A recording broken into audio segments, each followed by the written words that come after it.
नमस्कार दोस्तों, स्वागत है आपका एक बार फिर से आपके अपने यूट्यूब चैनल एजुकेशन वाला में। आज हम निम्न क्वेश्चन को हल करेंगे दोस्तों। इसमें आपको दे रखा है निम्न समीकरण को हल कीजिए दोस्तों। इसको हम हल करेंगे। ये समीकरण आपको दे रखे हैं, समीकरण नंबर 1 और समीकरण नंबर 2 आपको दे रखे हैं। ठीक है, तो इनको हम सॉल्व करते हैं। इनको हम सॉल्व कैसे करेंगे दोस्तों, देखिएगा। सबसे पहले आपको चैनल को सब्सक्राइब कर लेना है। ठीक है, चैनल को सब्सक्राइब करके और बेल आइकन को प्रेस कर देना है दोस्तों। ठीक है, बेल आइकन को प्रेस कर देना है। ठीक है, तो लिखा वीडियो को स्टार्ट करते हैं, क्वेश्चन को हल करते हैं। सॉल्यूशन इसका लिखेंगे हम। सॉल्यूशन देखिएगा। सॉल्यूशन में आपको क्या करना है, ये जो ऊपर वाली रकम है इसको ऊपर वाली रकम में आपको 2 से गुना कर देना है, नीचे वाली में आपको 3 से गुना कर देना है। ठीक है, करेंगे तो 2 तिया यानी 2 को आप 6 से मल्टीप्लाई करोगे तो 2 6 यानी 2 तिया 6x आ गया, प्लस 2 की 2 से 2y से करोगे तो 2 दूनी 4y इज इक्वल टू 9 की और 2 की मल्टीप्लाई आप करोगे तो आपका क्या आएगा, 2 नीम 18 लिख देना है। ठीक है, ऐसे ही आपको नीचे वाली समीकरण में करना। 3 को 2 से मल्टीप्लाई करोगे 3 दूनी 6 6x आ गया, माइनस का निशान लगाएंगे। फिर 3y को y से मल्टीप्लाई करेंगे तो 3y हमारा आ जाएगा, ऐसा ही इज इक्वल टू का निशान लगाएंगे। 3 की 1 से मल्टीप्लाई करोगे तो आपका आएगा माइनस का कितना 3। ठीक है, अब आपको यह प्लेन खींच लेनी है।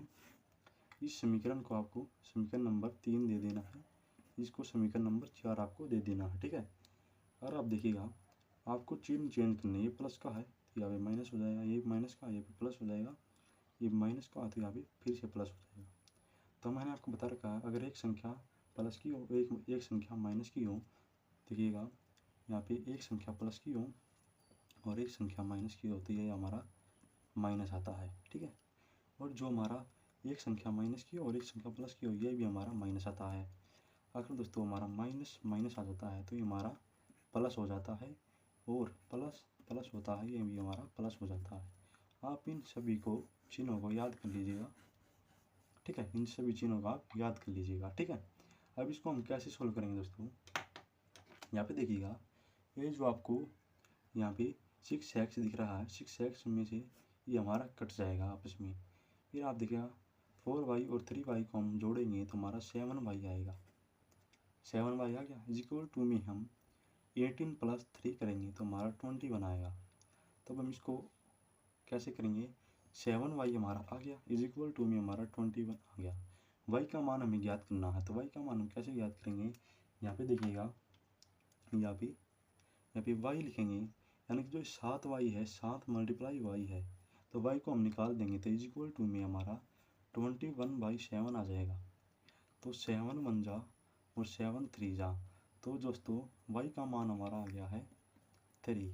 y का मान हमारा दोस्तों 3 आ गया है। ठीक है, अब यहाँ पे देखिएगा, आप जो हमारे y का मान आया है ये हमारा 3 आ गया है। ठीक है, और यही हमारा आंसर है, हमें यही याद करना था इस क्वेश्चन में। अब मैं आपको x की वैल्यू भी ज्ञात करके दिखाऊंगा। ठीक है, तो दोस्तों हमने y का मान हमें ज्ञात कर लिया था, तो अब हम क्या करेंगे, x का मान हम ज्ञात करेंगे। तो x का मान हम कैसे ज्ञात करेंगे दोस्तों, जरा देखिएगा। जो हमने y का मान निकाला है, y का मान हमारा 3 आया था। ठीक है, हमें क्या करना है, y के मान को हमें, ये जो y का मान है इसको हमें पहले समीकरण में रख देना। जैसे कि मैंने आपको समीकरण बताया पहला, वो समीकरण था हमारा, हम यहाँ पे लिखेंगे समीकरण y का मान समीकरण 1 में रखने पर। ठीक है, रखने पर आपको लिख देना है कुछ इस प्रकार से। समीकरण 1 आपका दे रखा है 3x plus 2y is equal to 9। ठीक है, ये आ रखा आपका समीकरण नंबर 1। इसमें आपको जहाँ पे y है वहाँ पे आपको 3 लगा देना है। तो हम लिखते हैं 3x प्लस 2 और मल्टीप्लाई में आपका 3 आ जाएगा, यानी ब्रैकेट क्लोज करके आपको लिख देना है, अभी मल्टीप्लाई हो जाता है ये 9 आपको लिख देना है। तो 3x plus 6 is equal to 9। ठीक है, अब आपको क्या करना, 3x इज इक्वल टू 9, और जो प्लस का नहीं है, प्लस का 6 है तो ये माइनस का 6 हो जाएगा। 3x इज इक्वल टू यहाँ पे आ जाएगा दोस्तों, यहाँ पे 3 आ जाएगा। ठीक है, अब हमारा x का मान हम ज्ञात करेंगे 3 से 3 हमारा कट जाएगा, तो हमारा जो x का मान निकल के आया दोस्तों, x का मान हमारा 1 आया है। क्या आया है? x का मान हमारा 1 आया दोस्तों। x का मान हमारा क्या आया है? 1 आ गया।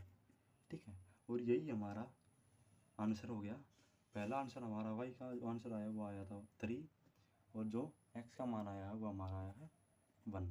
ठीक है, तो हमारा जो समीकरण है ये हमने हल कर दिया है। ठीक है, ये आपको मैंने विलोपन विधि से हल करना सिखाया है, और ये इम्पोर्टेंट टॉपिक था इसलिए मैंने आपको समझा दिया है। तो दोस्तों इस वीडियो को हम यहीं पे एंड करते हैं। तो चैनल को सब्सक्राइब जरूर कीजिएगा और बेल आइकन को प्रेस कीजिएगा दोस्तों। चलिएगा, वीडियो को हम यहीं पे एंड करते हैं।